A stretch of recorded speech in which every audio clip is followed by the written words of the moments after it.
Officer on duty എന്ന ചിത്രത്തിൻ്റെ official OTT release അപ്ഡേഷനാണ് ഇന്നൊരു വീഡിയോ ഭാഗത്ത്. വീഡിയോയ്ക്ക് മുൻപ് വീഡിയോ ലൈക്ക് ചെയ്യുക, ചാനൽ സബ്സ്ക്രൈബ് ചെയ്യുക. മാർച്ച് ഏപ്രിൽ മാസങ്ങളിൽ അങ്ങോട്ട് ധാരാളം ചിത്രങ്ങൾ OTT റിലീസ് ചെയ്യും. നമ്മുടെ ചാനൽ ഭാഗം പരിശോധിച്ചാൽ ആ വീഡിയോയ്ക്ക് നിങ്ങൾക്ക് കാണാൻ വേണ്ടി സാധിക്കുന്നതായിരിക്കും.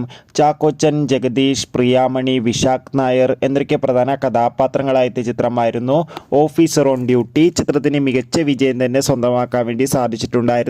അതുകൊണ്ട് തന്നെ ഏവരുമേറെ ആകാംക്ഷയോടെയായിരുന്നു ഓഫീസർ ഓൺ ഡ്യൂട്ടി എന്ന ചിത്രത്തിൻ്റെ OTT റിലീസിനായി കാത്തിരുന്നത്. ഫൈനലി ചിത്രത്തിൻ്റെ OTT അവകാശങ്ങൾ നെറ്റ്ഫ്ലിക്സ് എന്ന OTT പ്ലാറ്റ്ഫോം സ്വന്തമാക്കിയെന്ന് ഒഫീഷ്യലായി കൺഫേം ആക്കിയിട്ടുണ്ട്. ചിത്രം ഇതാ മാർച്ച് 20-ാം തീയതി, അതായത് നാളെ ആയിരിക്കും OTT റിലീസ് ചെയ്യുക. അതുകൊണ്ട് തന്നെ ചിത്രം ഇന്ന് അർദ്ധരാത്രി 12 മണിക്ക് ശേഷം നമുക്ക് നെറ്റ്ഫ്ലിക്സിലൂടെ ആസ്വദിക്കാൻ വേണ്ടി സാധിക്കും. കാത്തിരിക്കാം ഓഫീസർ ഓൺ ഡ്യൂട്ടി എന്ന ചിത്രത്തിൻ്റെ OTT റിലീസിനായി. എത്ര പേര് ചിത്രത്തിൻ്റെ OTT റിലീസിനായി കാത്തിരിക്കുന്ന കമൻറ്റ് ചെയ്യുക. കൂടുതൽ സിനിമാ വാർത്തകൾ പെട്ടെന്ന് ലഭിക്കാൻ ചാനൽ ഇപ്പോൾ തന്നെ സബ്സ്ക്രൈബ് ചെയ്യുക. അടുത്തൊരു വീഡിയോയിൽ കാണും വരെ ബൈ.